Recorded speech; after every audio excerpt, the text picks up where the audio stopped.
As if they don't have too much on their plates. The Kings of Combat Sports Podcast, John and Wade. They'll talk about the things they did that day. They'll analyze the work of Vince and Triple H. Rewind-A-SmackDown, Rewind-A-SmackDown, Rewind-A-SmackDown, Rewind-A-SmackDown, Rewind-A-SmackDown, Rewind-A-SmackDown, Rewind-A-SmackDown, Rewind-A-SmackDown.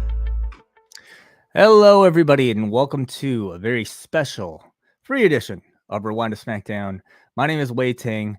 John Pollock is off reviewing Impact's Hard to Kill pay-per-view right now, exclusively for our patrons. But we're doing a little bit of a switcheroo because normally this is a show that is recorded exclusively for our POST Wrestling Café and video.postwrestling.com members. Today, we decided to put the Impact show on that feed, so you can go and check that out right now if you're a patron or a video.postwrestling.com member. But on the free feed, we decided to use the opportunity to give you a bit of a preview, or at least a sampling of what we do here on Fridays. A lot of you guys might hear us review Raw and Dynamite, and some of you might be asking, well, where's the SmackDown review? Where's the Rampage review? It is done every single Friday for our very, very, very generous members of either of those services. But joining me in John's place is our resident Impact, AEW. She probably watches Impact plenty as well, but AEW, not tonight, but yeah, and WWE reviewer on Fridays, Kate from Montreal. Welcome to Rewind-A-SmackDown, Kate.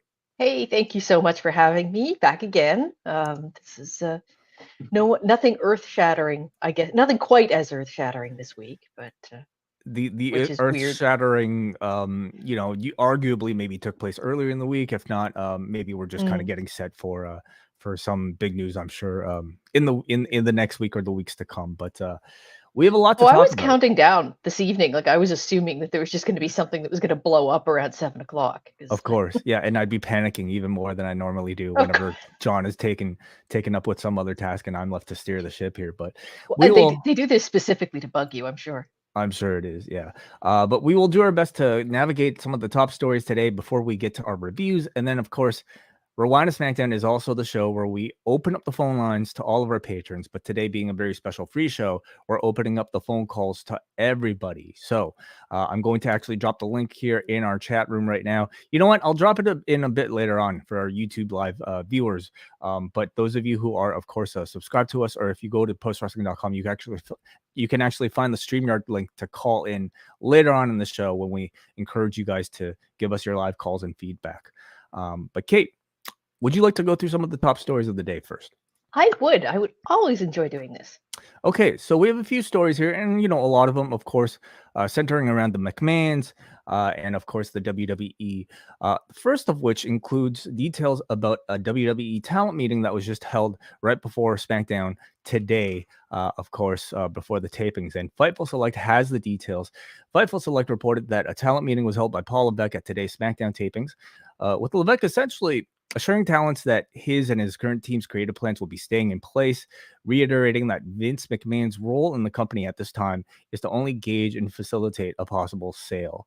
Though Levesque did say that anything could change, he reportedly calmed many talents' concerns by stating that he had final say when it came to creative, even if he does have conversations with Vince. Levesque also reportedly squashed stories of the sale being complete, saying if it did happen, it would take a lot longer. So, Kate, what seemed notable here was the fact that, you had Levesque telling his roster that he has final creative say, even above a Vince McMahon, according to him. Now, the fact that he even had to have this meeting seemed to at least underscore what seems to be a largely, if not unanimous, negative reaction from talent regarding the possibility of a Vince McMahon returning to creative. What do you make of what you heard today and this story? I think that the lines that were leaked or given to the media about what Levesque said are almost eerily similar to what Stephanie McMahon said last week when they had their meeting for employees after Vince came back. So the weight that I put on what he said is pretty low. Ultimately, it may be true right now. Vince may have expressed no desire to come back into a creative role. And we talked about this last week.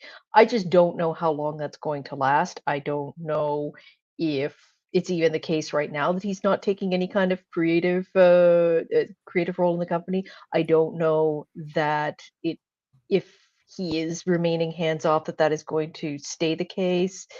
I feel like everything is very much in flux, and we've already had some of what was said kind of walked back because of Stephanie leaving, which as of last week when he came back, he had absolute confidence in the management team and specifically mentioned Stephanie's name as one of the people he had confidence in, and that nothing would be changing.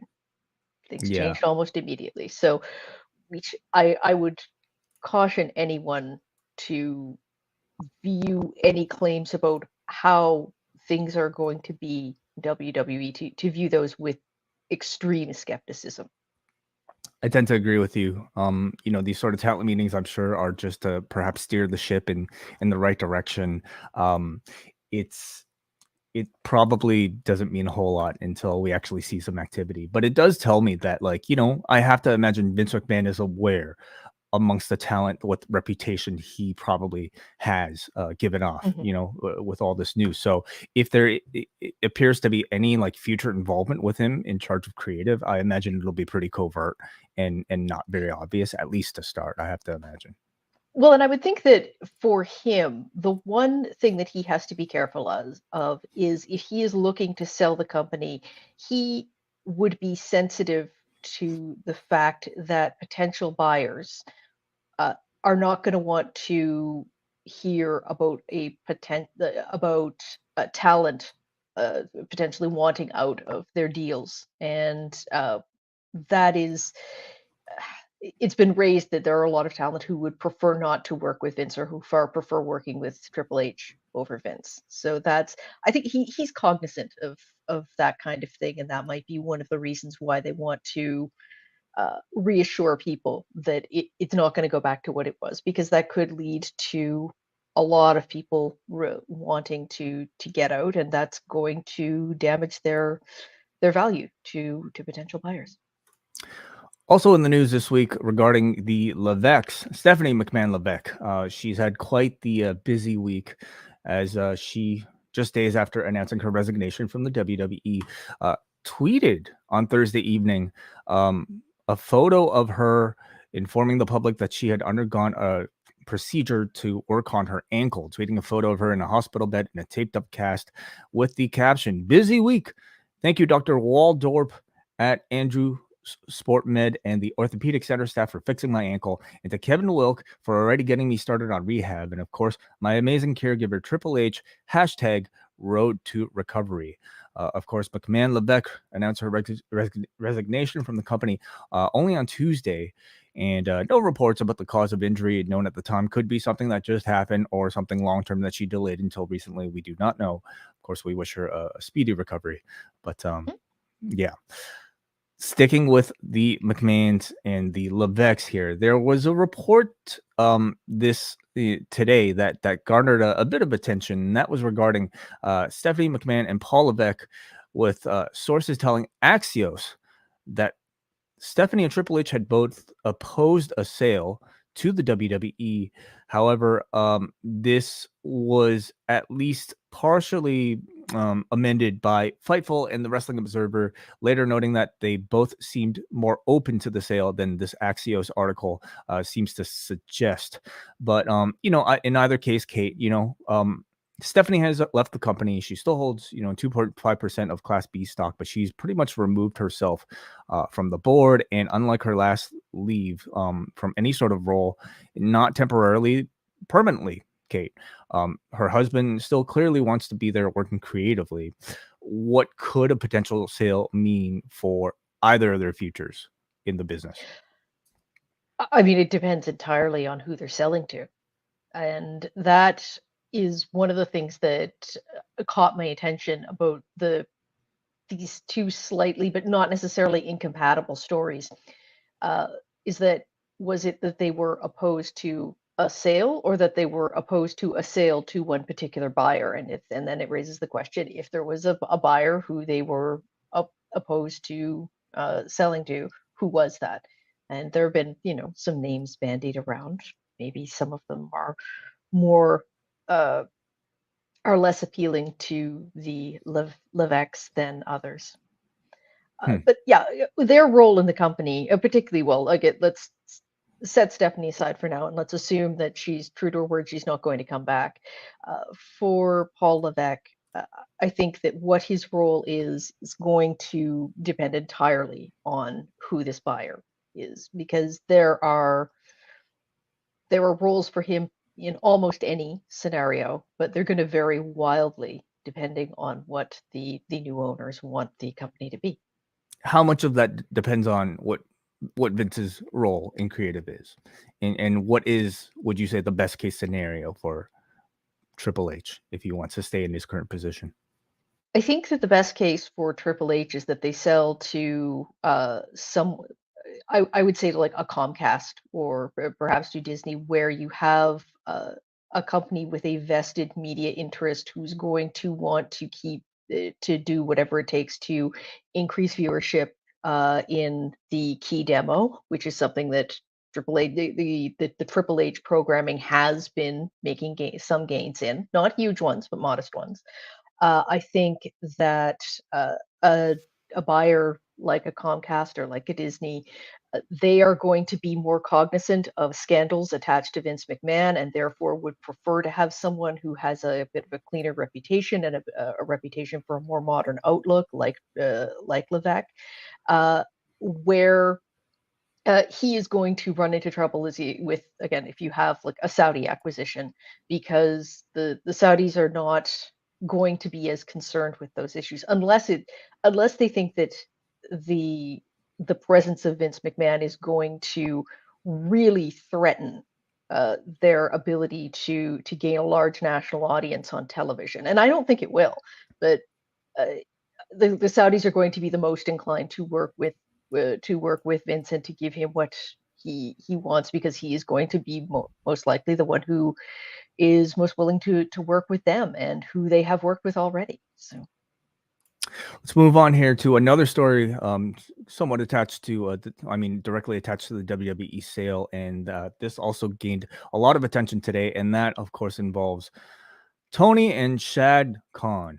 A report from a few articles here, starting with CNBC with the headline, WWE's smaller rival AEW interested in mergers, sources say. The article goes on to state that neither Shad nor Tony Khan have actually had talks with McMahon or Nick Khan, and that the deal is a long shot, but it did state that Tony and Shad are open to keeping Vince on in a potential role, though, of course, they have not had talks. There was another article from Barron's, which is a sister publication to the Wall Street Journal, which stated WWE may be up for sale. AEW is interested, and who else might be?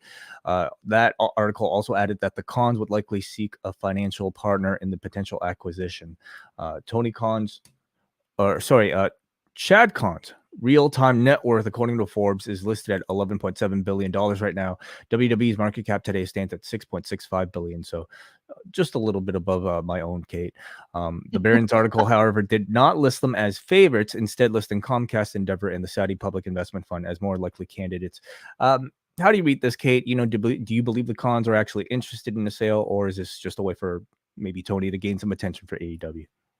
Yeah, when I was a little kid, I used to occasionally make crank phone calls to places, just to, kind of get a laugh or whatever. And this almost feels like that. This feels like Tony Khan or people close to him actually crank calling CNBC or Barron's and just seeing, like, let's see if we can actually get them to print this story. Now, it's not a bad piece of PR for them. It gets their name out there. It does serve as a subtle kind of rib that, like, the Khans are wealthier than the McMahons. They have the money to buy this, or at least that they could get the money together to buy WWE if they wanted to. But I don't see it as more than just sort of someone having a bit of fun. Yeah, I mean, it's fun for the audience to, discuss a scenario. I mean, I don't put it past anything right now, Kate. Stranger things have happened. If you asked me, like, 10 days ago that Saudi Arabia might potentially buy the WWE, I wouldn't have necessarily thought it was as possible as it is now. But financially, does it make sense for a Shad Khan? Depends, who his partners are, I suppose. does it make sense for Tony Khan in AEW? Clearly, Tony Khan is a very passionate person who loves and knows a whole lot about the professional wrestling industry. Would he be willing to take on a behemoth, though, as big as the WWE, especially when AEW is already doing so well? Financially, does it make sense for them? I mean, I don't know how. Okay, Tony Khan's already spread kind of thin, but even so, like taking on WWE, like it's a whole different experience because they have a lot of things that come attached to them. For one thing, this long-term deal with Saudi Arabia, which is something that a lot of people who've worked with the AEW before and a lot of their fans have criticized and have indicated is a factor in making them move towards AEW. If you suddenly own it, that becomes a little bit hypocritical. I think that the WWE is a very different product, and as passionate as Tony Khan is about wrestling, I don't know that he would be in the best position to produce WWE product, which has an audience that is different than the one that he currently draws. Like I said, weirder things have happened, but look, to my mind, monopolies are never a good thing, and we've seen what a monopoly is like in wrestling. This one would be slightly different. The one thing that might interest me a teensy tiny bit is that if the Saudi, the private investment fund or public investment fund was really interested in buying WWE, I would happily support any bid by the Khan family to buy the library, the archives, because I think that is something you do want in the hands of someone who really loves professional wrestling. Yeah. I don't see, the archive not necessarily like, I mean, that archive would be very expensive, I imagine, Yes. if it's ever sold. And even then, like, is there that much value in a wrestling archive when I think it's been somewhat proven that, people pay subscription services to new content, fresh content, live content. Yeah. I'm just babbling at this point. Yeah, and I think that's what this entire story is. I mean, again, stranger things have happened. We can't say it's 0% not necessarily happening, but I they like the article said, they seem to be a bit of a long shot here, but it's fun to speculate and it's fun to talk. AEW Dynamite ratings from their show in LA, 96,700 viewers, which is 12% up from last week, and also approximately 429,000 or 0.33 in the demo, which is up 28% from the week prior. This, of course, for the show headlined by the Death Triangle versus the Elite. Also a show with a whole lot of interest on the potential appearance of a Mercedes Moné, I would say. Third among cable originals, the show's highest viewership since October 26th. The largest 18 to 49 demo since September 28th. I did have a look at WrestleNomics quarter-hour breakdowns, and there was indeed a significant increase from the usual pattern for the women's tag team match in the overall viewership. It did drop back down to normal levels after the segment was over, though the 18 to 49 managed to pick back up for the Bucks versus Death Triangle main event. Any thoughts, Kate, on the set of ratings? It's a good number. I think that people will debate back and forth whether the possibility of Mercedes helped that.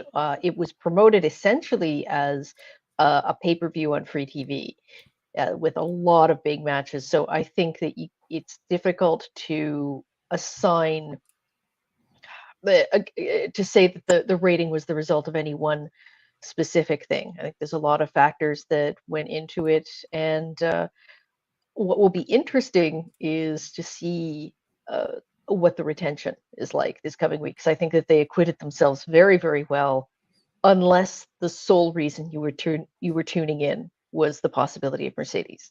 If you had any other reason to tune in, or if anything else was a factor, then I think you're probably very pleased with what you saw on Wednesday. One last note here, and that comes to us from, of course, tonight's Impact Hard to Kill post show, which is concurrently going on at the same time as us. But those of you listening to this right now can check that out afterwards in the POST Wrestling Cafe with John Pollock and John Cena. But bit of news coming out of that show is that Frankie Kazarian has stated that he has signed a long-term deal with Impact Wrestling. Of course, one of the originals of AEW, Kate. So, apparently didn't have too many nice things to say about AEW. I believe something to the effect of like, he felt like started to see a lot of strangers in the locker room, and of course, a lot of this could just be character work to promote his appearance. But are we getting to the point now, Kate, where like a lot of the AEW originals contracts might be coming up, and do you expect more instances of like Frankie's in the near future, I should say? I think that he had apparently asked for his release. I didn't get the feeling from what I saw that it was on bad terms or anything. So, but we'll see. A lot of the AEW originals, the people who are there day one, their contracts are going to come up, and some of them have options, which Tony will pick up. Others he won't. But there is going to be a bit of a migration. I think for Kazarian, this is the best move that he could make. I think he's going to be much more featured on Impact than he would be anywhere else, very much including AEW. I think he's one of those people where when you see him come in and do something on AEW, it's like, oh yeah, he's really good. He really it would be great to do something with him. But then you look at who else is on the AEW roster, and it's like, well, at some point he's going to be displacing someone, and who is that going to be? Because for every person who's on who makes it onto Dynamite or onto Rampage, there's a queue behind them, and it's been a challenge for them in the last little while, particularly the last year or so. It's going to continue to be, and I think for someone who's as talented as Kazarian, like, he should take the opportunity where he can get it, and that opportunity is going to be much greater at Impact. Agreed. And I think it just kind of underscores maybe the value of an Impact still, in the wrestling landscape for an AEW that's really just kind of growing too big. And there's not going to be a spot for everybody. And there are a lot of great guys that are very talented that might be left without work if we're strictly relying on WWE and AEW. And Impact seems to be, at least for now, a good home for Frankie Kazarian. Again, details about that as well as tonight's Impact Hard to Kill post show up right now at postwrestlingcafe.com with John Pollock and John Cena going over the Impact Hard to Kill post show. Let's move on here for our reviews tonight, Kate. WWE SmackDown tonight, as I drag my notes out there, came to us from Green Bay, Wisconsin, with about 6,000 people in attendance. As of 6:45 p.m. tonight, according to WrestleTix, only 274 tickets were available. So a virtual sellout here in Green Bay, Wisconsin for WWE. And we start things off with the Intercontinental Championship match between Braun Strowman and Gunther. A big homecoming for Braun Strowman, who lives about 1.5 hours away, we were told. As Strowman also, here notably was wearing Green Bay Packers themed boots in honor of a fan of his who was killed at the Waukesha Christmas parade in 2021 when a man decided to drive through a parade in his SUV, killing 6 and injuring 62. Horrible, horrific accident. The boots were, as of now, I guess, auctioned off for charity to help the victims. And Cole, of course, drew attention to them on the broadcast. The match started off here with Gunther targeting Strowman's injured shoulder following previous Imperium attacks. Strowman fought off Gunther's chops, fought off Imperium, leading to a big power slam for a near fall. Strowman powers out of a short arm scissors, deadlifting Gunther from an awkward position into an impressive overhead suplex. We hear "Let's go Strowman" chants as they exchange big chops. Spine buster from Strowman for 2. Big splash from Gunther for a near fall. Gunther goes up top again, but Strowman tries to catch him with the superplex, but Gunther escapes, delivering a running powerbomb to Strowman off the turnbuckle for the victory. What do you think of the match, Kate? That was very good. And I think that if there is, even more than any individual person, the biggest beneficiary of Triple H taking over WWE is the Intercontinental title. It has had a very now. I know it actually Gunther got it before Triple H took over, but he has done a very good job of building up. It is the TV title, the one that's getting defended week to week, that has stories attached to it. I think that these two guys, it's interesting because they're very similar in terms of their style and in terms of their presentation, and they work well together. It's it's not like, is it going to be a match that's on my top 10 of the year at the end of the year? No, but I enjoyed it, and I thought it was very elevated a lot by a very hot crowd, and they're very into it. They're very into Strowman. Strowman to me is, of any of the people who Triple H has brought back since August, he is the one who's been the real success story to me, even more so than Bray Wyatt, who's received a lot more attention. He continues to be very, very over with audiences. I'm glad that they have leaned into him being a babyface, because, as we were talking about this last week, I think he actually works better as such. And I did not expect him to win, but and I think it's a better idea that they leave the title on Gunther, who really is elevating it. But yeah, I thought this was an enjoyable little match.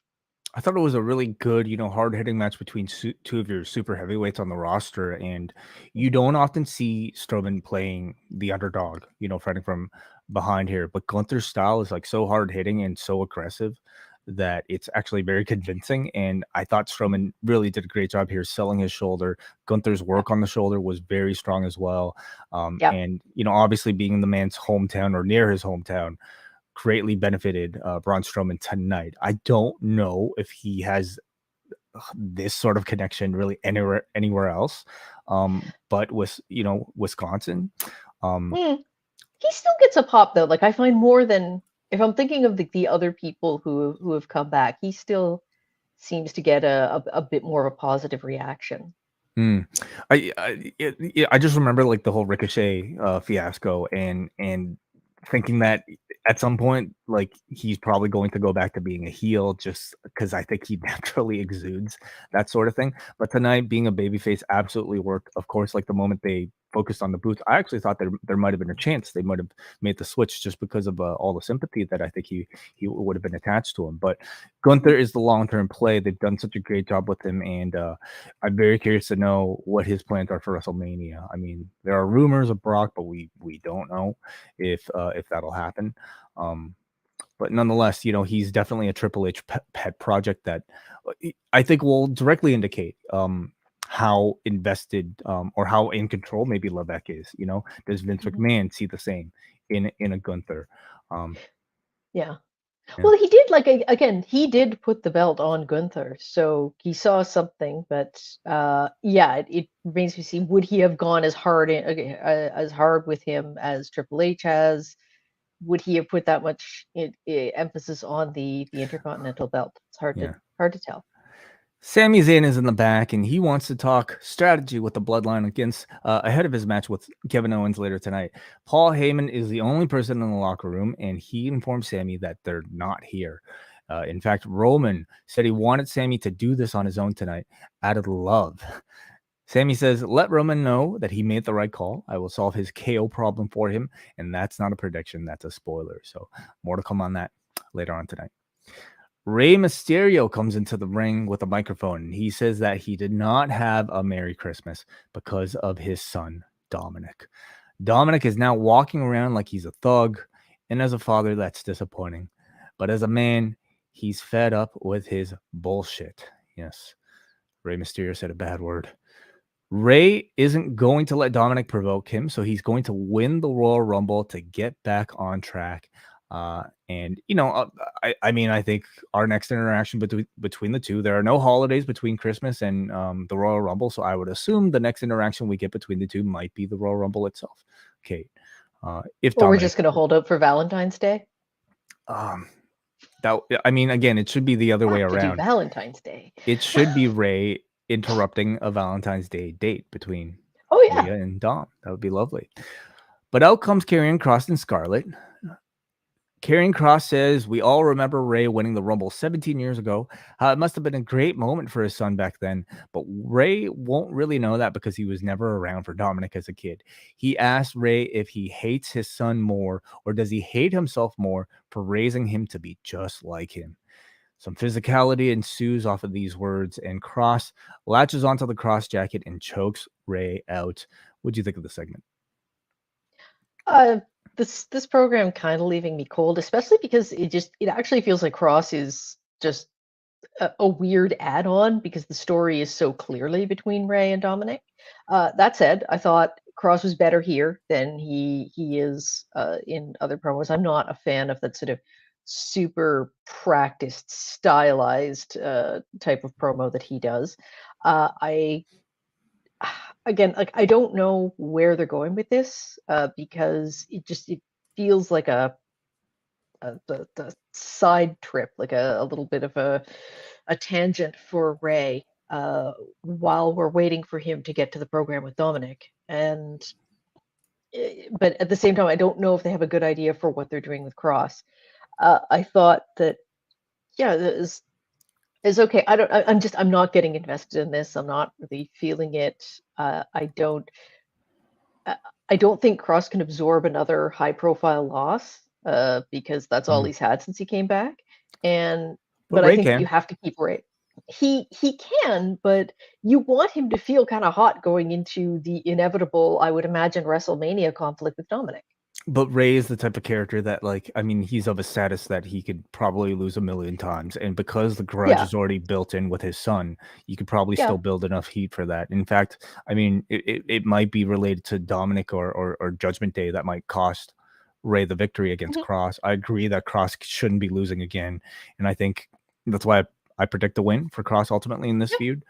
I'm a bit more, I think optimistic about this for Kross. I totally agree that I think, again, speaking of the Hunter call-ups, like he's probably been one of the bigger disappointments considering the level of push that he's received.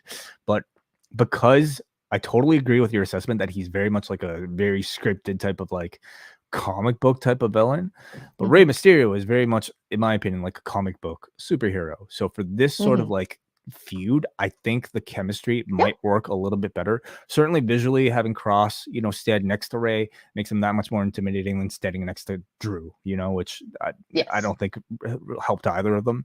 So I'm a bit more optimistic, but I mean, we shall see, like Kross, if you can't do well with Rey Mysterio, then I mean, shit, like there aren't many people you can probably do that well with, especially in ring. So we'll see how that match goes. Liv Morgan is in the back with Emma and Maxine. Emma and Maxine tell Liv that her idea of entering first into the Rumble is dumb. You have Raquel coming in here and basically agreeing with the other two. And Raquel here was a little bit heelish, She's saying that somebody Liv's size would be better off coming into the Rumble in 30th. Raquel says she was built to win the Rumble. Liv then goes up to Raquel and says she had her palm read today as she raises her hand and shows it to Raquel before slapping Raquel in the face, challenging her to a match. Raquel says it's on, and we get a bit of a babyface versus babyface feud later on tonight. Do you sense any, anything more than maybe just a one night subtle heel exchange between either of them? I wasn't even sure entirely, I thought that they were making Raquel heelish, but it was almost like they were playing around trying to decide which one of them they wanted to turn. I did not, this segment did not work for me at all. I thought it was so cringy. And just the delivery from all of them was so stiff and so unconvincing that it didn't even necessarily register with me who was supposed to be the baby face and the heel, because it was just all so artificial. And yes, it's professional wrestling. I'm not looking for Academy Award winners here, or Golden Globe winners if we want to be if we want to be au courant this week. But I guess Raquel, I think is probably stronger as a heel than as a baby face. She has that kind of big bitch energy about her, and Liv continues to be a fan favorite, although they both feel pretty cold right now. Up next, we got Xia Li versus Tegan Nox, and Xia here. came in with a new braided hair look. Not much to speak of, unfortunately, in this match. We, have a match that was relatively cold, no character nor build for either of them prior to this. Zaya misses her spin kick, Nox capitalizes with the Shining Wizard, and I suppose these two maybe, slotted for the Rumble. Beyond that, anything else to say about this, Kate? No, these are two women who are desperately in need of some character work. Appreciate the effort to get another women's match onto the show, but this would have been better served if the time had been allocated to introducing us to who these people are, and especially Tegan Nox has a phenomenal babyface backstory. And they've mentioned it on commentary, but actually let the audience know what it is, because it's pretty remarkable, and it casts WWE in a really good light. And give us more of that, because people don't know who Tegan Nox is, and she's not spectacular enough. Like, she's not a Ricochet. She's not someone who you can just send out there and she's going to wow the audience just from her moveset. And that she's a very, very good wrestler. I'm not saying that she isn't by any means, but she's not the kind of performer who's going to get people's attention purely from in ring. She needs a bit more character development, and she needs to have her story told. And, to be fair, sometimes it's, matches like these with no prior reason to exist whatsoever, that might be their way of introducing, leading into next week, a story. But I don't think these sort of appearances are helpful for anybody, because it makes both of them not feel like stars when you have a cold match out there in front of a crowd. So there's nothing, again, spectacular enough about the match to really draw people's attention. But yeah, we'll see if they build the story for either of them coming up. Viking Raiders. Last week, after SmackDown went off the air, we saw the Viking Raiders attack Drew and Sheamus, better known as the Banger Bros, after SmackDown last week. And this week, we see Valhalla with the Viking Raiders. Valhalla talking about her visions. She says she's seen two fallen warriors sentenced to hell, Drew and Sheamus. Their suffering awaits. And these things look incredibly cool, Kate, but for me, once they're in ring outside of this, very well produced sort of backstage vignette, I mean, it has not translated. But they look cool. The voiceover stuff, it's getting pretty corny for me. But the visual is great, but you're right, they have not figured out how to bridge this sort of dark, shadowy, very almost primeval look that you have going in the videos to what happens in the ring, which is this very brightly lit sort of public environment. And that conflict in terms of the atmosphere, it does diminish I almost said the Viking Bros.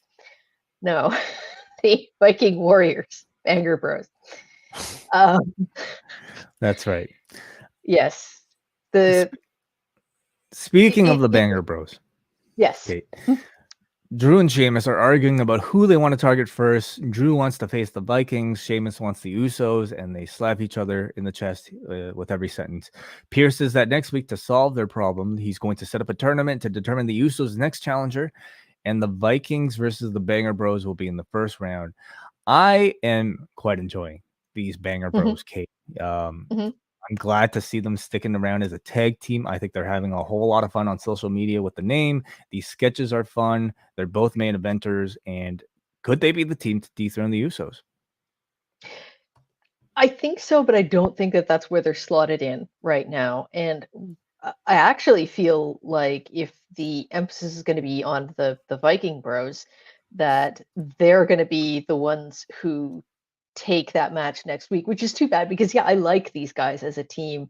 Also, credit to Adam Pearce in this sketch, because he was really funny to watch, just him getting smacked around by two guys who are obviously several weight classes ahead of him. So that is up next week, of course. We don't know what the other first round matches are as of yet, but I guess one would assume it may either be the Vikings or the Banger Bros. We shall see. Bray Wyatt shows up next. He is in his rocking chair. Rocking chair, of course, we have not seen for quite a while, representing his fedora braid days. He says, Green Bay, we're here. He says he remembers all that he's lost. He's red in a world of black and white. He's the eater of worlds. He's Uncle Howdy. He's him. He's everything. He's Bray Wyatt. The Rumble will be his true rebirth, a baptism in the dark. Of course, he did not say the words Mountain Dew pitch black in this promo, but we know what he means. He says, LA Knight, when the lights go out, you should run. So, a very nostalgic heavy promo from Bray, calling back a lot to his, first fedora break gimmick with the lines and the rocking chair. I thought it was a bit more memorable than maybe some of his other promos. I would even go as far as to say that I liked it, but I mean, it's a program and a match that still feels incredibly cold to me. It, I guess, also the video that aired, there was a QR code in there that went to a video clip from the Firefly Funhouse era of where we first sort of saw flashes of the Fiend and the "Let Me In." I think it was the first instance of him saying that. So there is this this integration of past Bray Wyatt characters. I'm curious to see where that goes, but I wish it would go somewhere a little faster than it is. I think, when you're talking about long-term storytelling, that's a two-prong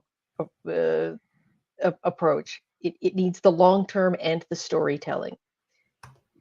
WWE has often struggled with the long-term part of that. Right now with Bray Wyatt, they're struggling with the storytelling because it's just not gaining direction. It's not gaining momentum.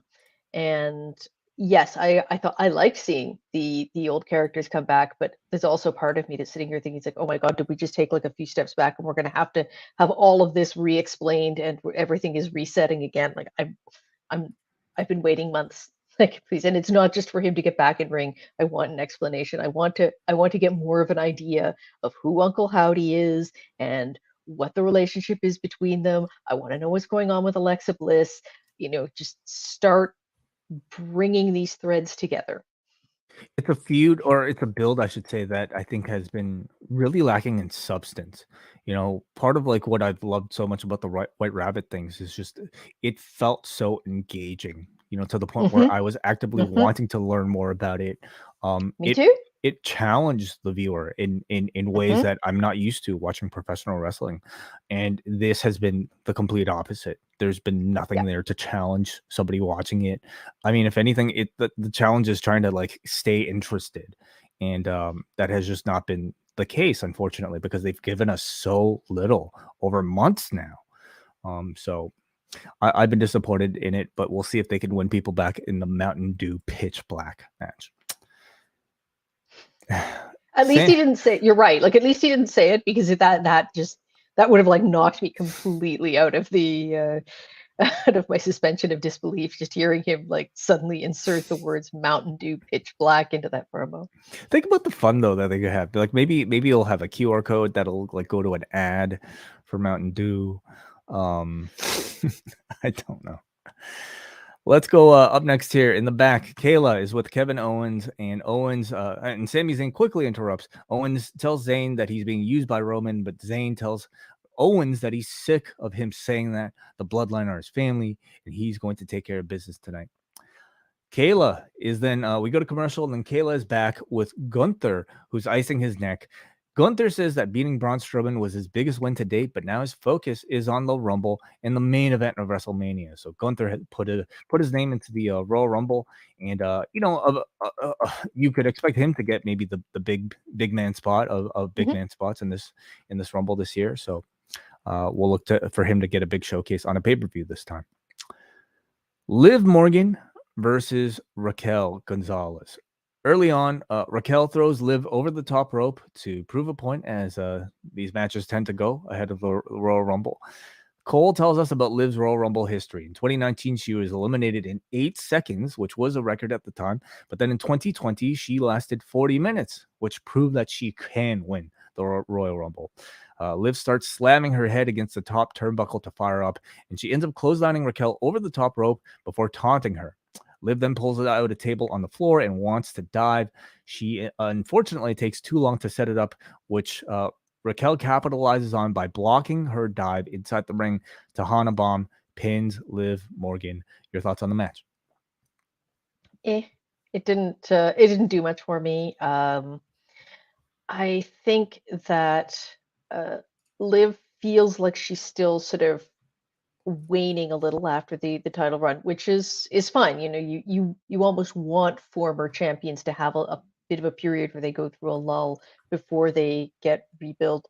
I kind of like the idea of having her be the first person in the Royal Rumble and have her do like some sort of crazy spots, like just exploding with energy, taking on a whole bunch of people, sort of overcoming a lot of odds before ultimately getting eliminated. I think that would help build her up again.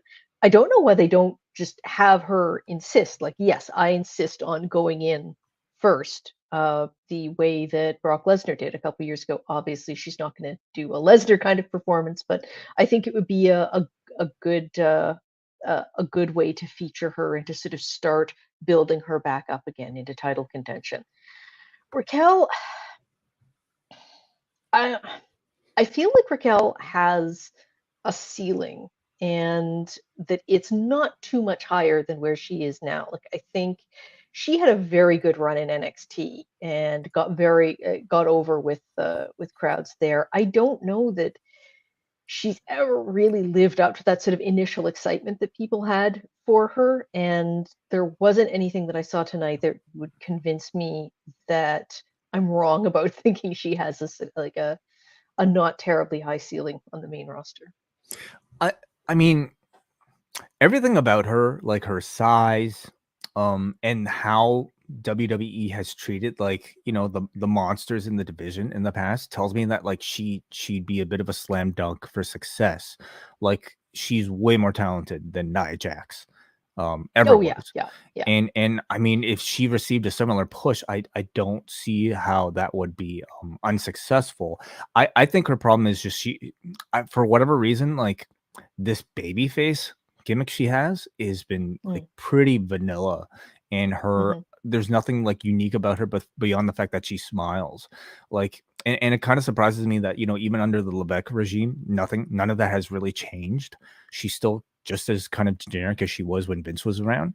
So it might take a heel run for her to finally unlock that, but I think there's still a lot of potential with her, just given the size, you know, and how there's nobody really like her.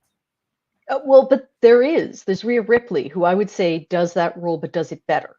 And maybe that's not to say that you don't have room for two big women in the division, but I think it's a very good idea that you keep them on separate shows, because the comparison favors Rhea, not Raquel. So we'll see with this build. I mean, you know, Raquel is somebody I could see getting a big push in the Rumble. Is there interest in a Liv Morgan Iron Man run in the Royal Rumble? I mean, hey, we'll see. I think she's continuing to, like, you know, add wrinkles to this like unhinged character she's been trying to portray ever since losing the championship. I think things like slamming her head against the turnbuckle, they were improvements, but there's still a bit of a long ways away, in my opinion, to be convincing. But we'll see what they have planned for the Rumble for her. Adam Pearce is in the back with Sonya Deville. Sonya wants a rematch against Charlotte after losing to her last week. Pearce tells her to get back in line. Sonya refuses and says she's going to find a way to make that match official. So we come back from commercial, and Sonya has attacked Charlotte backstage. Get a big brawl. The refs and Pearce break it up. So it looks like they might be going back to that rematch, either on TV or on the Rumble. Maybe the Rumble actually kind of makes sense, doesn't it? Yeah, that could be, because I don't think, like, Sonya's not a realistic option in the Rumble match itself. So you might as well feature her somewhere else. I kind of wish that they hadn't bothered with the match so much last week, because I thought this was a pretty good brawl segment. They looked like they were really going at it, and I don't believe that Sonya's going to win, but I think that like having this be the intro to the program might have been a little more effective, but we shall see. I liked it. We get the Cody video, the same one as Monday, you know, talking about the Hell in a Cell match. And then next week, we've got the Banger Bros taking on the Viking Raiders. We've got Roman Reigns and Kevin Owens in a contract signing. And then in 2 weeks on the Royal Rumble Go Home show, it's Karrion Kross versus Rey Mysterio. So they've announced that. Kevin Owens versus Sami Zayn is our main event here. Their first one-on-one encounter since July of 2021, back in the Thunderdome days. Things are pretty heated early on as Zayn delivers a big brain buster to Owens on the apron as we go to commercial. Blue Thunder Bomb from Sami Zayn for a 2 count. Then they get into a bit of a hockey fight, half and half suplex from Zayn. Big lariat from Owens. Double down as we go to our second commercial. And as we come back, Kate, I guess this was the first time I noticed this in the broadcast. We get a commercial for Raw's 30th anniversary with a cover of Eiffel 65's Blue by David Guetta used in the commercial. Could they not have found a song with the word red in it, Kate? Blue? It's the honest one. Like, why of all the colors, really? Like, that's the one you went with, the one for the other show. Yeah. Good catch.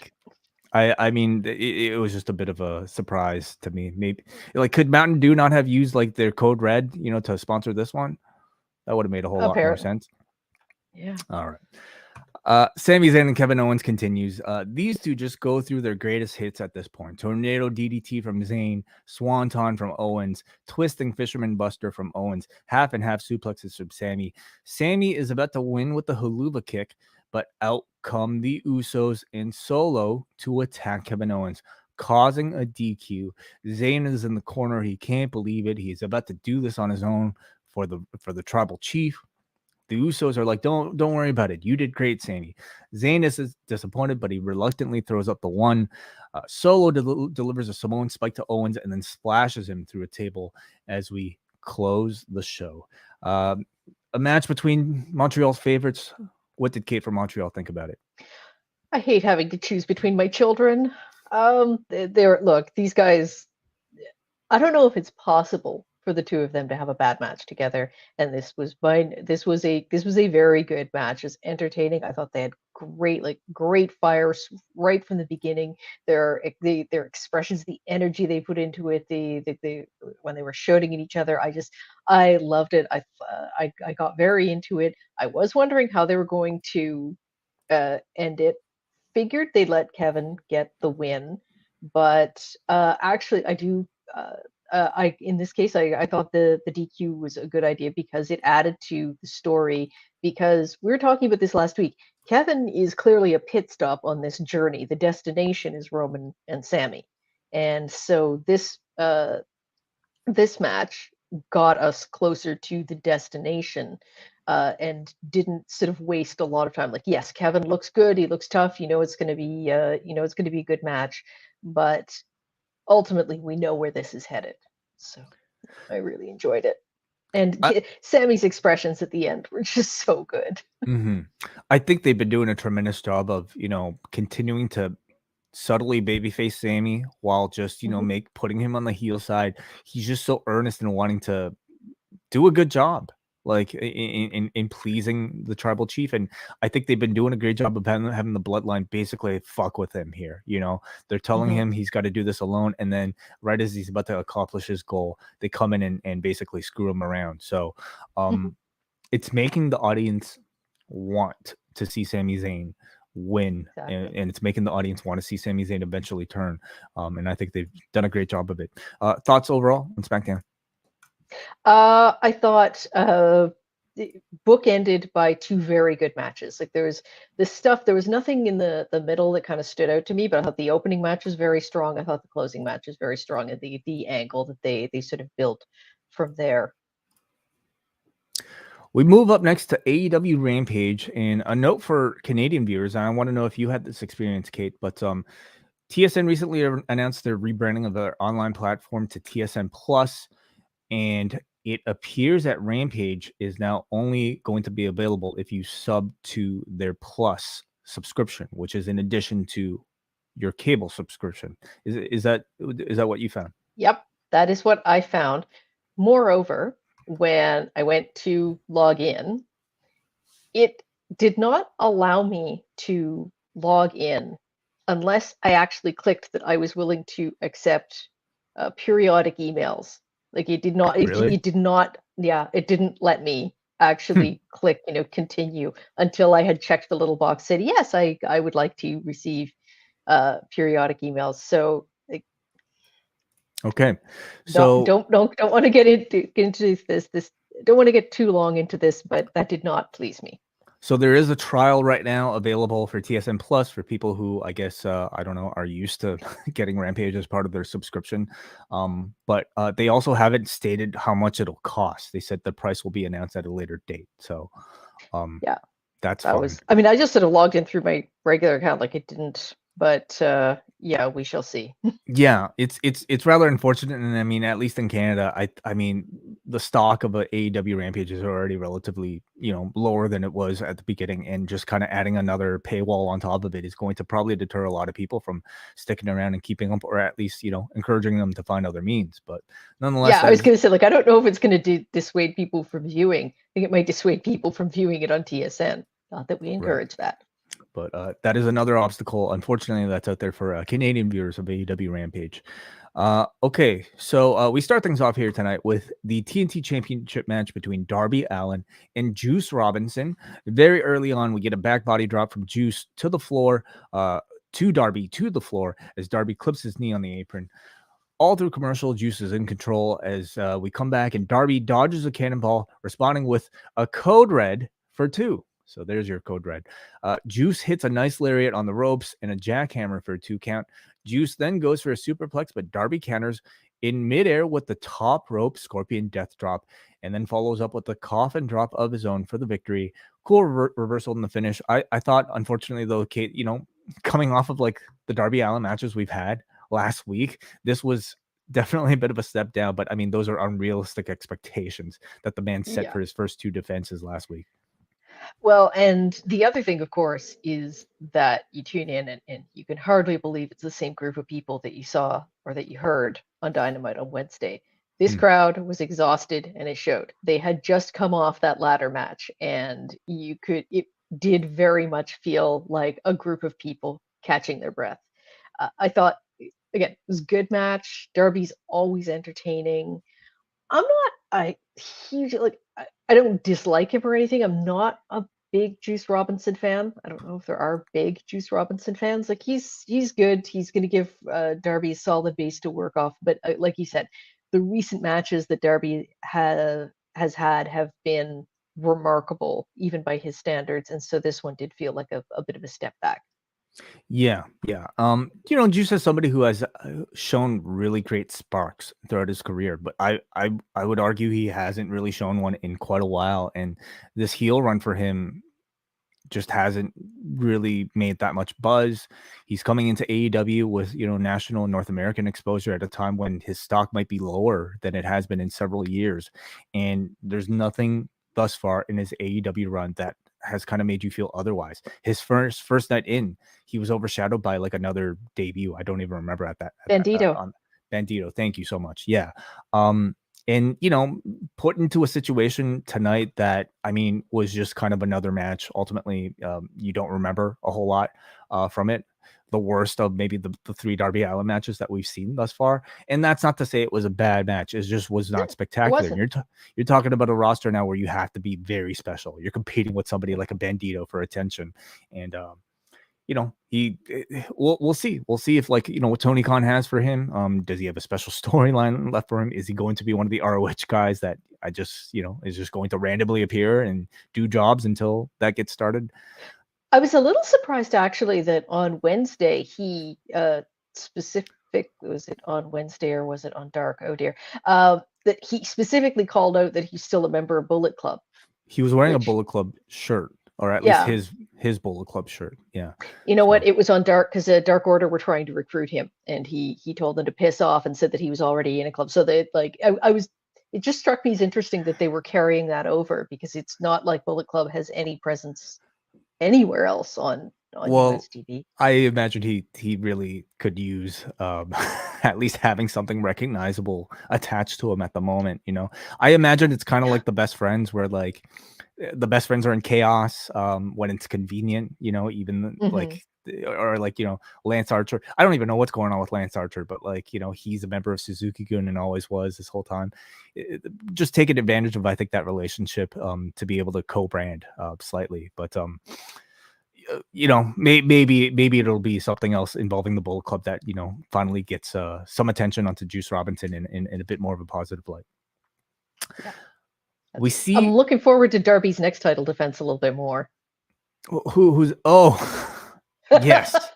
Okay, let's talk about it now, Surprise! Kate. Because, like, you know, I know that like AEW probably doesn't get this information until maybe partway through after they've already taped Rampage, but like in the middle of like our main event tonight, because, you know, Excalibur is just like doing his like, you know, plugs. Last week it was like him announcing Takeshita versus like Bryan, like just in the middle of this this thing that like said everybody sort of like very excited. This week they've announced Darby Allin versus Kushida taking place next week on Dynamite. Just kind of thrown out there in the bottom lower third. But Kushida coming into AEW at least for one night only. Yeah. I very much looking forward to it. But yeah, my God, it's starting to become like the little Easter egg hunt on Rampage. It's like, ooh, what's going to be the gigantic match that they announced that I'm almost going to miss? Very excited for this. This match, God, like probably more excited for this match than like any possible pairing Kushida could have in New Japan Pro Wrestling. To be quite honest with you. That's... So, well, I feel like I've seen him against a lot of the best people that he could face in New Japan already. Like, this is very fresh. Yeah, Kushida. I don't exactly know what his deal is with New Japan Pro Wrestling, but I mean, we'll see. We'll see how. Like, I imagine the audience will give him a really good reaction. Like, he's, I think, of a star level that like an AEW audience will respect him and will see this as like a big deal.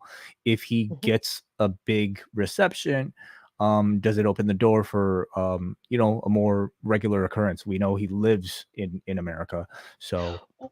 Well, this is why I'm wondering, like, with the sort of the shuttering of New Japan Strong and the imminent debut of Ring of Honor, where they have said that there's going to be participation from other promotions. I think there might very much be a role for him there, and whether or not, like, and you know, possibly also making appearances on AEW, but I think he would be a really good person to get as a regular performer for Ring of Honor, and who could also work with New Japan and AEW in different places.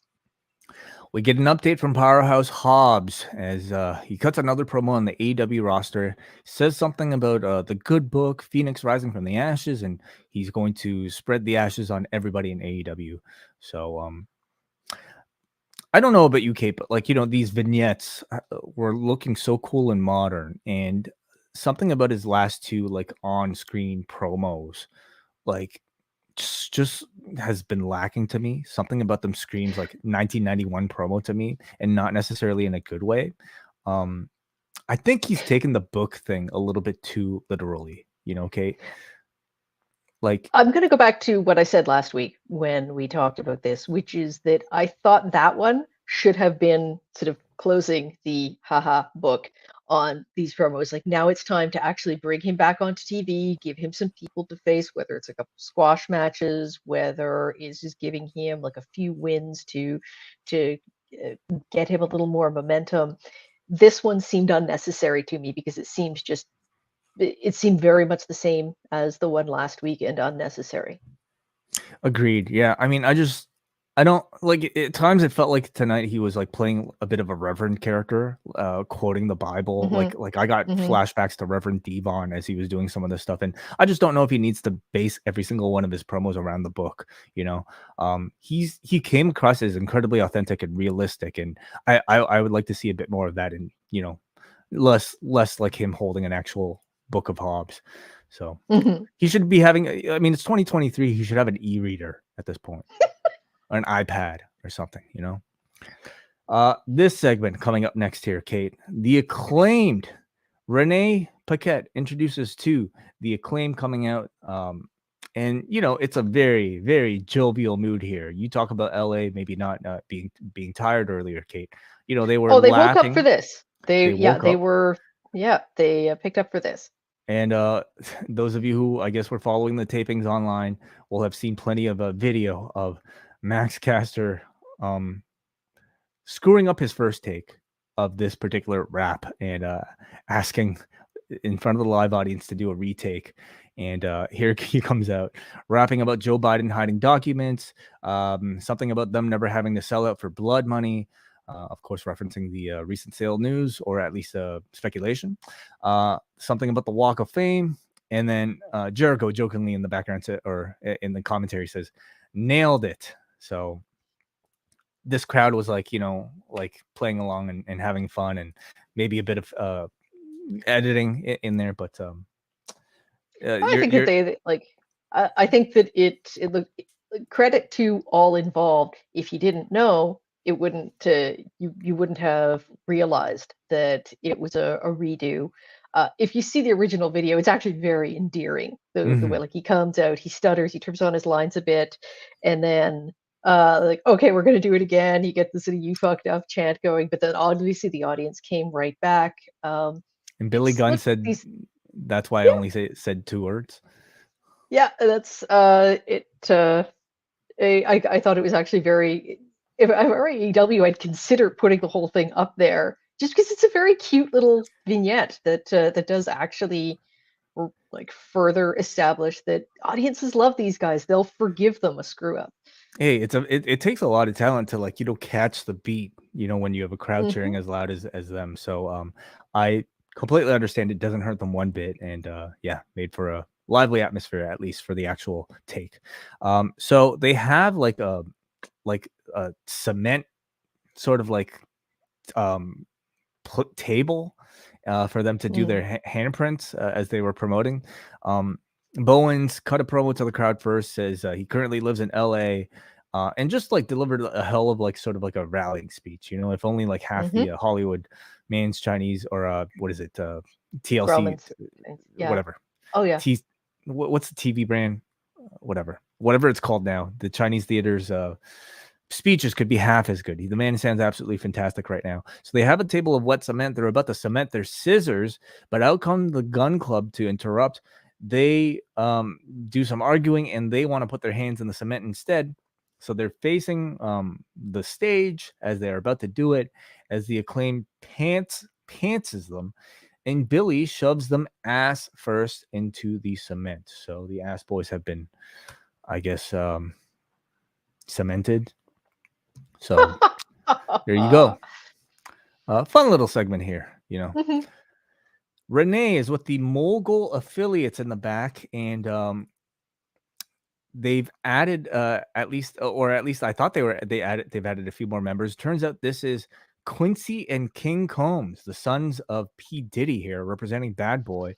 And they, talk up Swerve. Swerve says this is going to be the most violent group in AEW in 2023.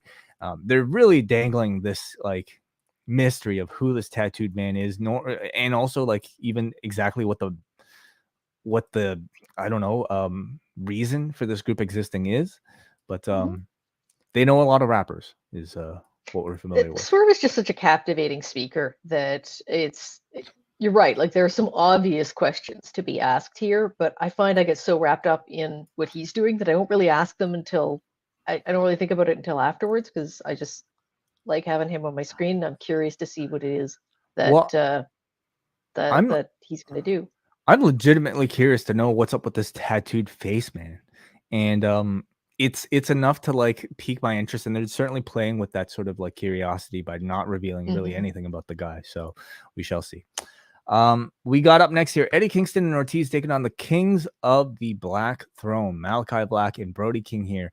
And the story going into this match is, can Ortiz and Kingston get along? This, of course, stemming from the House of Black refusing to specifically attack Ortiz with their finish, even though they did attack him on the floor afterwards. But anyway, whole thing was like a month ago. Eddie Kingston and Malachi have a brief exchange, ending with Eddie doing Malachi's cross-legged sit down. We go through a commercial.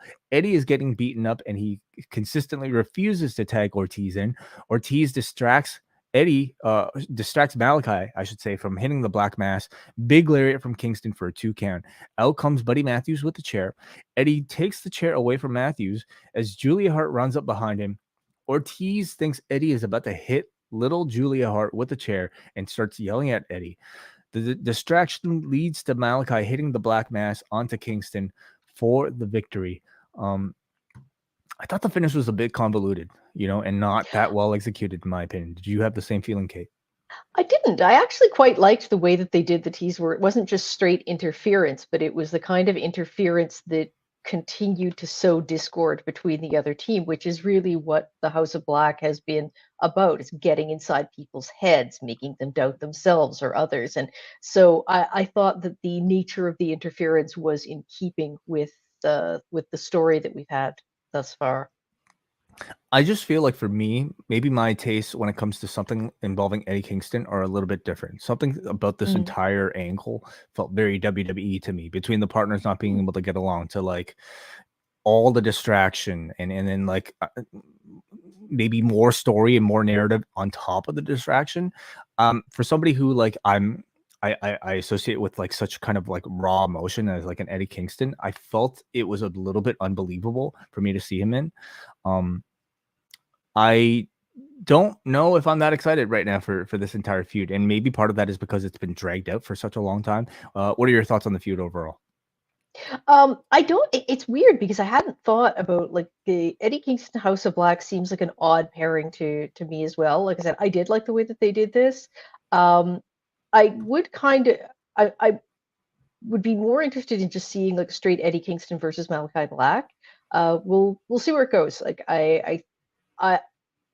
my greater interest is in seeing on where House of Black goes in terms of the trios titles, because I think that they are really they're almost the champions in waiting at this point. Like anything that you do with them is just waiting until you're ready to have a big feud with the Elite.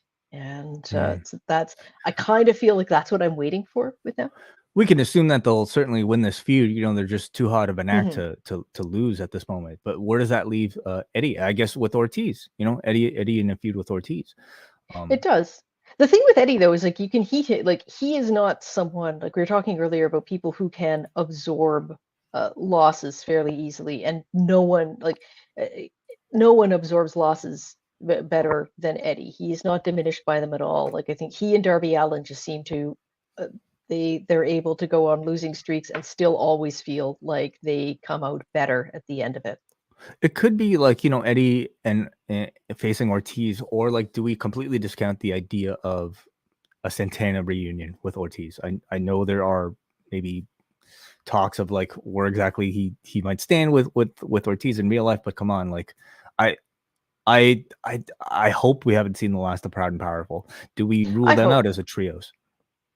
No, I in fact when I was looking at the thing with House of Black, there was that moment where you think like, oh, wait a minute, that's a trio. Are we going to get Santana back? We shall see. I certainly hope that he does come back.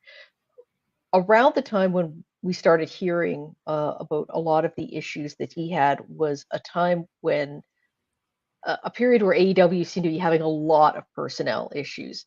I don't know the extent to which that has calmed down now, but it does seem to be better than it was, or at least there's a lot less getting out than there used to be. So maybe coming back into an atmosphere that's less tense overall will help him feel better about being there. But get an interview with Jade and Layla in the back, and Jade basically says that Velvet is out, Layla is in.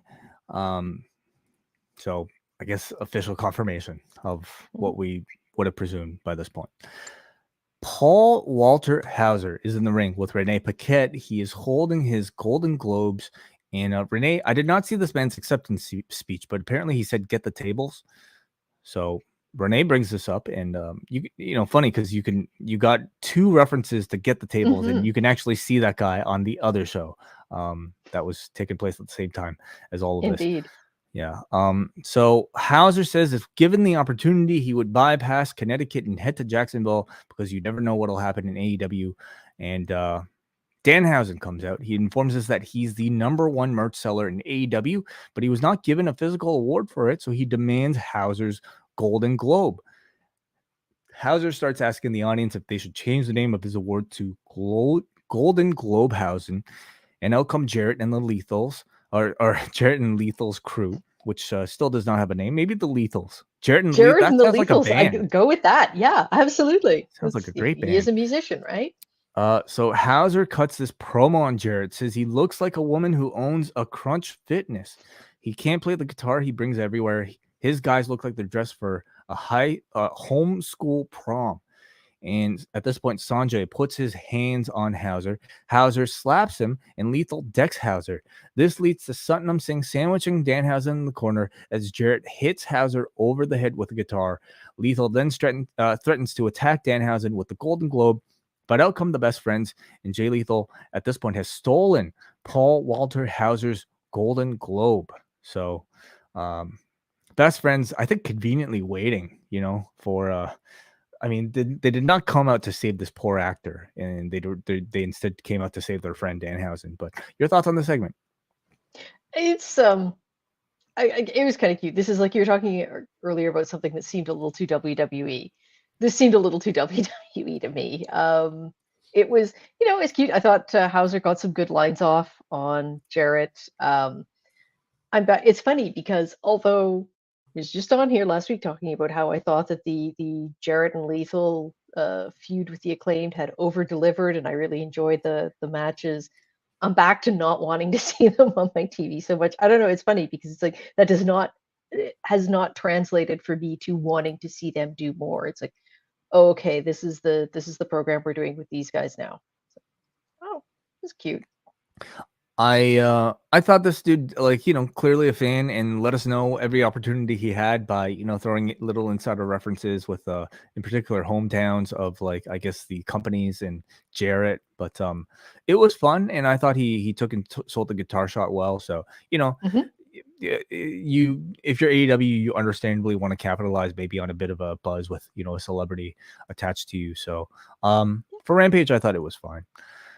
We instead of a Mark Henry face-to-face segment, we get the same video package promoting our main event tonight.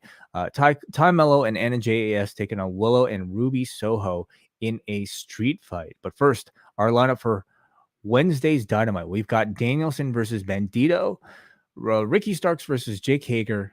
Adam Page is going to speak. We also announced Young Bucks versus Top Flight, and Orange Cassidy versus Jay Lethal for the All-Atlantic Championship, as well as we mentioned Darby Allin taking on Kushida. So a really good-looking lineup for Wednesday.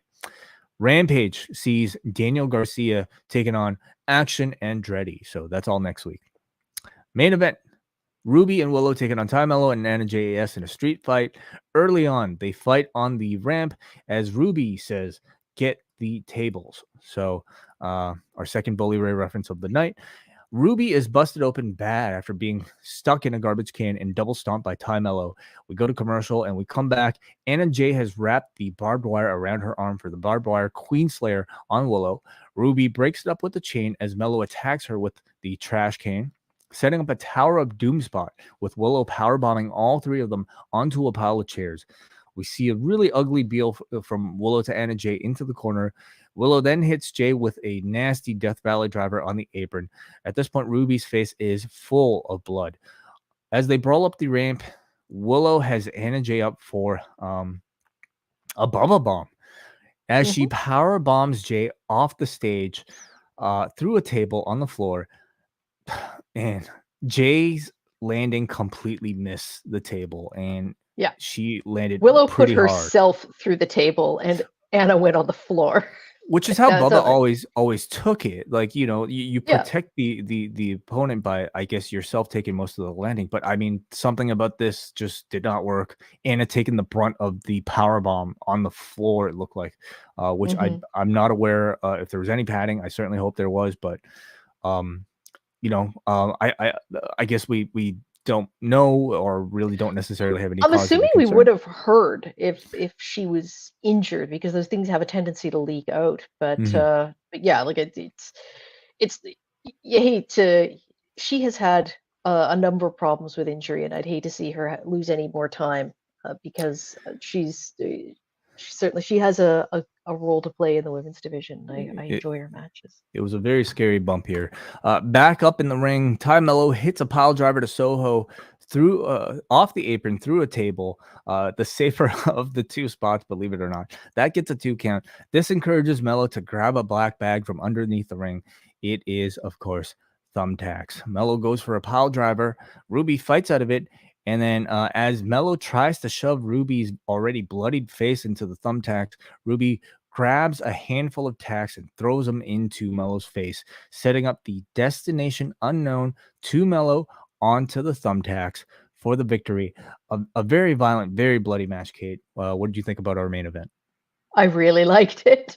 I think Ty Mello in particular, I think, has a real gift for this sort of match, whether it's her expressions.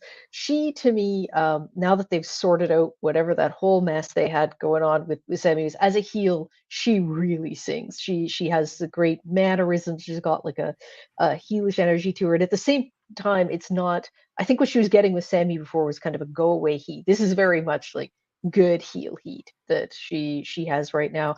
She and Ruby, although they obviously there was some pretty seriously bad miscues that ended up with Ruby getting injured the first time that they fought. They have some real chemistry. I find I liked the sequences in particular with the two of them, and I thought that this was a lot of fun. It was very, very violent, but it's the kind of thing that I think caps off a sort of a 10 to 11 show on a Friday night really well. Like I kind of like it when it ends either funny or wild, and this was wild. That is the right I thought it was the right result, and we'll see what happens with all of them. The weirdest thing through all of this for me was that I kept forgetting it was Willow. I did not realize how tied to seeing people's hair my recognition of wrestlers was, because Totally. I see Willow with the braids down. I kept thinking it was Nyla.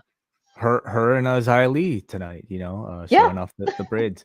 I would show a photo on this stream of Ruby Soho, but I don't want us to get flagged afterwards by YouTube. Like, it was pretty gory. And that's sort of the expectation that you set in AEW when you promote a street fight. Like, you're guaranteed blood, and you're guaranteed probably a lot of it, and they certainly lived up to it. My only criticism is that I wish this had a bit more promotion attached to it. And you're only going to get so much, especially if you're in a women's match on a Rampage. You might get 30 seconds in a video package, and just that's kind of it. This felt like such a blood feud of an ending that I didn't necessarily feel like blood feud heading into it. So the result was great. I guess I just wish like the rest of the package felt that much more like substantial and heated as we got into this. Yeah, so I feel like Sorry, go ahead, please. No, I was going to say, like, I feel like that kind of happened with the last time you had the street fight with Ty Mello and Anna Jay, that it ended up being this really awesome like match with a big feel to it, and at the same time, like the lead in, although there had been a story going into it, it didn't really feel as substantial as it should have for the level that the match hit. But like, I mean, it's a great hook to get people to stick around for 3 hours of tapings, and probably at least it result a worthwhile way to end a long viewing for people at home. So, what did you think of Rampage? And the crowd got into it. I thought it was very good. I liked the build up to the street fight. I thought it was an example of an episode. A lot of times Rampage starts out hot and then sort of like it's almost like you get the main event as the first match. This one definitely felt like it was building like the main event was the final match. Liked getting to see Darby. I thought that it's an enjoyable hour. It's a fast hour of television. I appreciate that they are trying to do story a bit more on Rampage, because that was definitely an area that needed to be improved. Mm-hmm. Agreed. I mean, I would say this would be like on like the slightly above average side, as far as AEW Rampage goes. On paper, in terms of attraction, I would say, pretty average, but like coming out of it, you're always happy that you decided to watch it. I actually thought like the Golden Globe winner segment was kind of fun, and the main event I certainly thought was pretty worthwhile. So that was our thoughts about tonight's wrestling and tonight's news. Now we open up the phone lines and also forum.postwrestling.com for our patrons. For all of you guys, the chat room right now, and also the show description on YouTube or on our postwrestling.com will have the call-in link. Tonight we're actually available for everybody. So if you have something to say, you don't even have to appear on camera. You can just appear by voice. We will get to your phone call simply if you click on the StreamYard link that is right now available on all of those sources. So let's start things off here with Muggin. Muggin, a regular on the show. What are your thoughts on tonight's wrestling? What's up, everybody? Hey, Muggin, what's up? Good. I waited months to read this. So guess what I got from the library this week? Oh, the Brian Gewirtz book. All right. I'm like 11 chapters deep. Man, I'm so glad I wasn't around when the whole Katie Vick thing happened. I wasn't watching back then, so thank God it was that. Seriously, you wouldn't have forgotten it if you did. Yeah. It was. So far it's a great book, and it was very cool to see Brian's experience with the company. And I'm on chapter. I think I'm on chapter 12 right now. Yeah, it's a great book so far. A lot of cool stories. Cool. Anyway, I had time for SmackDown. And I gotta say, Gunther and Strowman was very strong. I mean, Braun, this is honestly Braun's best match since he came back. I mean, granted, the only great matches he's ever had were with Roman Reigns. More on him later. But man, Gunther's a special talent to pull that kind of match out of Strowman. There was good selling involved. There was some cheating involved with Imperium. With Imperium, but I felt like for the most part, Gunther, won the match pretty cleanly. So it's on to the next thing with them. He's doing great work as Intercontinental Champion. And Kevin Owens and Sami Zayn, I gotta say, I knew going in that it was going to end in a schmoz, because it feels like the match was so evenly contested that Jimmy and Jay and Solo intervening did undercut him quite a bit, because Sammy's facial acting was stellar. His facial acting was so stellar, and you can tell that he feels like Roman doesn't have as much faith in him as he thought. And I think the wheels are turning in his head, and I feel like it's going to go one or two ways. Either the Bloodline is going to ditch him, or Sammy will just work up enough balls to leave them altogether. So I hope it's leaning towards that way, because that's more of a babyface move, I would think. Mm-hmm. It'll be really interesting to see how they close this whole thing off, because on the one hand, how weak are they willing to make Roman Reigns and the Bloodline look, and how much attention are they going to give Sami Zayn at the expense of the Bloodline? I suppose they can either kick him out or have Sami Zayn be the one to initiate it, and maybe it'll be a bit of a combination of the two. And also, I also want to bring this up. Since it's happened on Raw, after when Judgment Day won the tag team turmoil. They're starting the process of splitting up the titles, with Judgment Day facing the Usos for the Raw tag titles, and now this tag team title tournament for the SmackDown titles. It feels like they're getting the ball rolling with splitting up the championships now. So that's a great thing. So I bet Judgment Day and Usos will be on Raw's 30th anniversary. And, very possible. Yeah. It's still a 2-night WrestleMania, and with both sets of titles consolidated, you would expect at the very least maybe one of the set of titles to be split by then, and maybe that'll be the tag team championships. And on top of that too, the Usos have held the SmackDown tag titles longer than the Raw ones, because they won it in Money in the Bank 2021 to now. So the record stays. Mm-hmm. Yeah, it's 18 like a little over 18 months now. And I didn't see Rampage yet. I hear the Street Fight was very good, but there was one other women's match that I saw after SmackDown, and that was Hardy Kills main event. Mickie James versus Jordan Grace was fantastic. Career versus Jordan's title had match. an incredible run in Impact, just in the last year or so since she got the title back. She's been an excellent addition to their, well, not addition, she's there all the time, but she has just done some great work on the roster. And before I see Masha won the the number one contenders match. So I've not seen the 2 matches with Masha Kate. I think I should. Like Impact. Oh yeah. Yeah. Yeah, definitely. Impact shouldn't be slept on because they've got some great talent over there. All right, y'all. They absolutely do. Thank you so much, Muggin. Appreciate the recommendation and your call. Let's go up next to Brian. Brian, welcome to the show. Oh, thank you, Wai and Kate. Another great show tonight. I only caught the second hour of SmackDown, but strong main event, and with where that's all going. And yeah, Rampage I thought was really tight. Just the 3 matches and a bunch of promos and good stuff overall.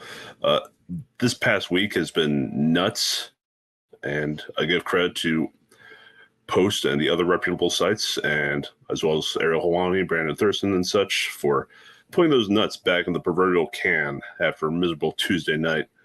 With that crazy rumor, which I'm glad is just a rumor for now, and the Khans buying WWE, in turn potentially uniting all of the Khans and Shad, Tony, and jolly old Saint Nick, is the longest of long shots. But if it were to happen, I would laugh hysterically at the fate of WWE before I presumably die from my brain exploding from that happening. So, yeah.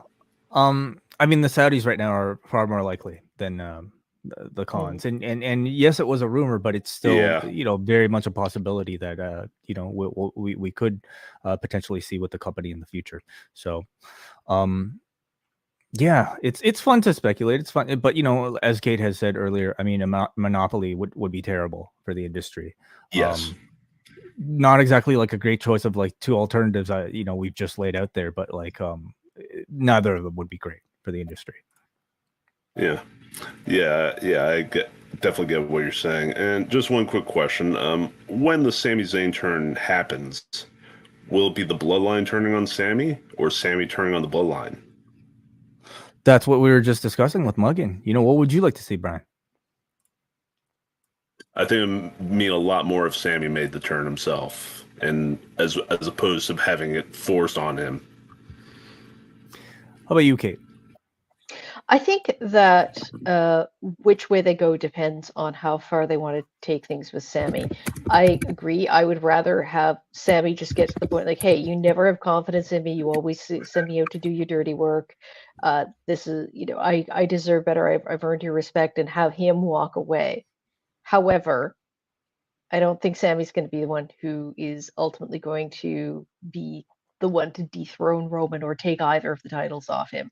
Therefore, I think they'll go for the easier route and have the bloodline turn on him, because I think that if he's not the guy that takes at least one of the titles off Roman, then you don't want to weaken Roman more than you absolutely have to. Mm-hmm. Of course, they can always do the tag team title reign with he and Kevin Owens defeating the Usos, and maybe that's as far as like Sami Zayn, gets to go. But they're really kind of like building things here between Sami Zayn and Roman Reigns to the point where you at least want to see a match take place, right? So, oh yeah. Thank you so much for the call, Brian. Let's go up next to Andy. Andy B, welcome to the show. Hi guys, can you hear me? We can hear you, Andy. Mm-hmm. Hi. Guys, again, just like everybody else, I wanted to thank you for your coverage of all the crazy events in the past few days. I've been listening to you guys since 2013, so Wow. Thank you for all the work anyway. Thank you, Andy. So I just wanted to ask you guys, what were your thoughts on a prospective sale of WWE to Saudi Arabia? Because to me, it kind of seems inevitable, because they're going to let Vince McMahon kind of have his cake and eat it too, in the sense that they're going to give him the most money and probably let him keep running the company. So, I mean, even though, those rumors were kind of shot down, I can't help but fear the worst. Mm-hmm. Kate, you haven't, exactly had a big chance to speak at length about this. What are your thoughts? So many. I will try to keep this brief, but basically, I tend to agree, Andy. I think that from Vince's perspective, there is a lot of upside to selling to the Saudis in terms of the fact that they're the most likely to let him retain control. They're going to pay the most money. They have more money than any other buyer, and they are going to exercise the least. They're going to give the least interference to the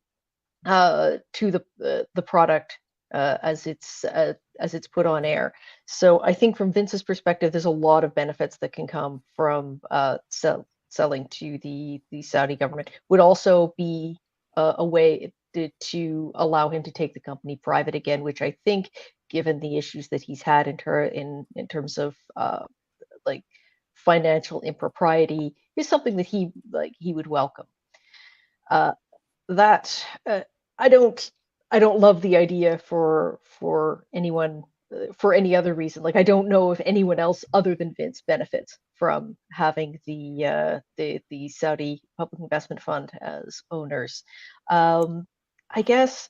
What are the drawbacks? Yeah. What are the negatives? One of the things about that rumor, there are a couple of things that that are worth considering. One is that it's possible that when people were saying a deal was done, I don't know that anyone thought that there was an actual deal on paper done, because this is not possible when you're talking about a publicly traded company. I do think that, again, if Vince is interested in this deal, he may have worked out a lot of the points with this group beforehand. An agreement, a broad agreement in principle with someone who controls 80% of the voting shares of a company, and an agreement on paper, there's not a lot of difference between those. If Vince is already on board with that, if he wants to go ahead with this, it will go ahead. So yeah, I perhaps give a little more credence to this rumor than some people when it was sort of discovered, or when it came out that it wasn't a done deal per se. I thought that even the wording of some of the denials was very telling, that, at this specific moment in time, as I am typing this message, there is no deal in place. Like, it was very, very cautiously worded when they're saying that there was no deal in place. But yeah, it feels very likely to me. Well, I think the only sorry. No, go ahead, Andy. Sure.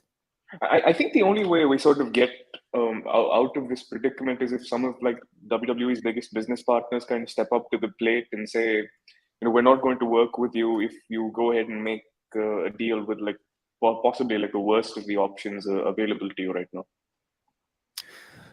So I mean, I was going to ask, what are the drawbacks to something like this? We've laid out a lot of the positives and reasons why Vince McMahon would obviously want something like this to occur. Keeps him in power, potentially, takes all the heat away publicly from a lot of his private dealings. But what are the drawbacks? And one of those, I have to imagine, would be the legacy of the company. How much does he care about the future of the WWE? Will it hurt potential relationships with sponsors, with TV advertisers from wanting to show his product? Part of me tells me that even if the Saudis bought it, WWE would still find a home fine, on a major network. But do you think he's considering any of this at all? I don't think it's I think that, in terms of what he's concerned about, it is with his own role and his own legacy.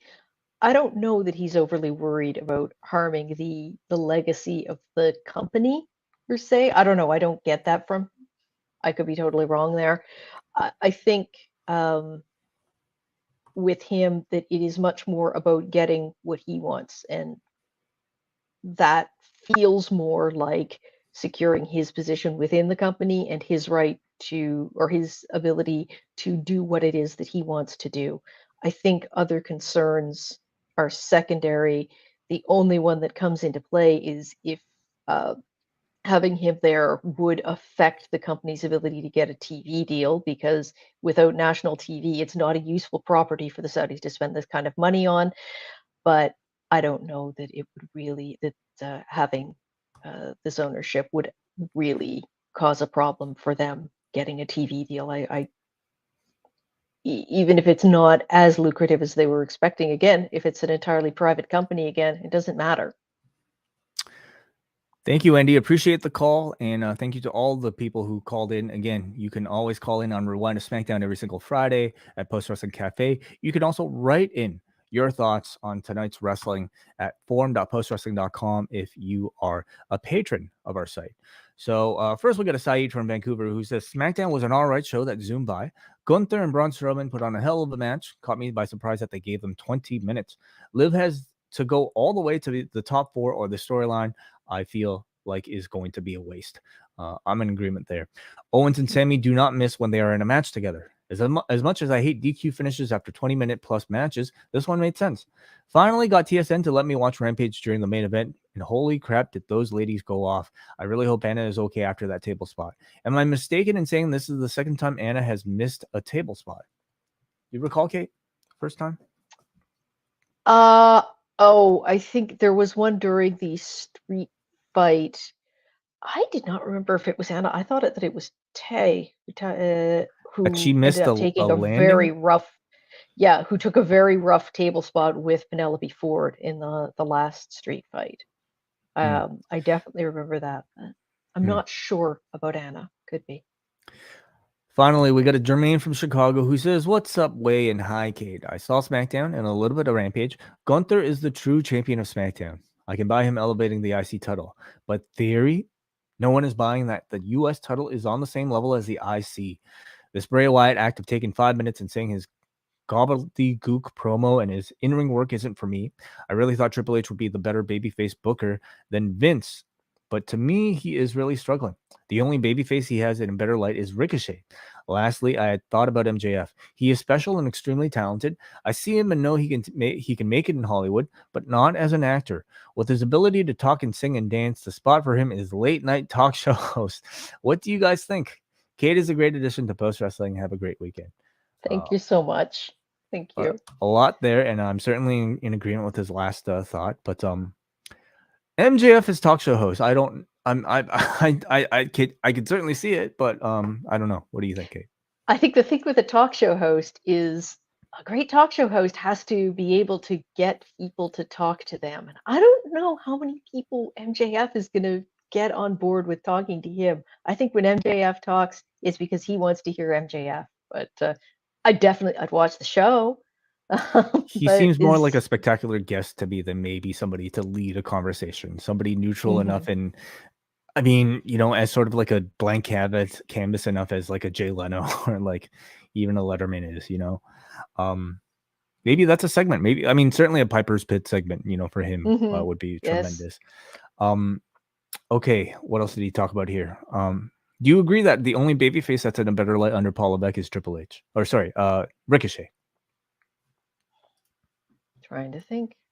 I would have to say that there has not been Ricochet even like minimally. Booking. Yeah, like Ricochet, I think Sami Zayn is at a lower level. Kevin Owens. But I don't know if they are. I guess you could say Owens is at a somewhat. He's Owens at a higher level, but was taken on what Ezekiel prior to Triple H coming. Well, and he was a heel. The thing with Owens and Zayn is that their talent, they are special enough that they almost defy any kind of booking. Like you can book them however they want, they are going to find a way to shine. So yes, they are both bigger baby faces now than they were 6 months ago. In terms of people who kind of needed to be booked more cautiously, who really needed that guiding hand, is there anyone who I think that he's distinguished himself with? Not really, because the only other person I can think of who feels like a bigger babyface now than they did 6 months ago is Seth Rollins. And that is someone who has very much kind of done that on his own. It's not like he has necessarily been booked to be this incredible babyface. Yeah, look, it's funny because it's almost like AEW and WWE they're in opposite, like they have the opposite problems. WWE struggles to create compelling baby faces, AEW struggles to keep their compelling heels as heels. They like people will just start to cheer for them naturally, and they, it's work for the biggest heels in AEW actually getting people to boo them and to hate them, and MJF is the biggest example of that. Just a point of clarification, Saeed was remembering Julia Hart that was being shoved off the apron or through missing a table spot in his comment. But that wraps it up here for tonight's Rewind-A-SmackDown. Kate, tremendous as always these past couple weeks. Thank you so much. We look forward to your next appearance on one of these shows. Where can people follow you and see more of you or hear more? You can find me. You can find me on Twitter. I am She Rants About Wrestling, which is at She Rants MTL, and I am there just talking about the wrestling all the time, 24 hours a day. At She Rants MTL, you can message her with your thoughts and follow her thoughts as she talks about everything that she watches. You can find me at Way0937, and you can find John Pollock and John Cena right now in the Post Wrestling Cafe as they talk about what sounded like it was a good, at least, main event here for Impact Hard to Kill. Their post show is up right now at postwrestlingcafe.com for video members. Video.postwrestling.com. I'm sorry, I got a ton of these that we got to get through, but it's the best way to support the channel. We appreciate you guys listening to this. If it's your first time listening to Rewind-A-SmackDown, we're back here every single Friday in those particular feeds. So thank you guys very much. We will talk to you guys. First of all, this weekend we've got Postmarks coming out. We've got the Nubian Wrestling Advocates showing up here at youtube.com/postwrestling. WrestleNomics is out on Sunday, and I will be back with John on Monday, unless of course any earth-shattering news happens between now and then. But for the sake of I guess our families, let's hope not. But have a great weekend, Kate, and have a great weekend, all of you. Talk to you guys. Thank later. you so much to everyone.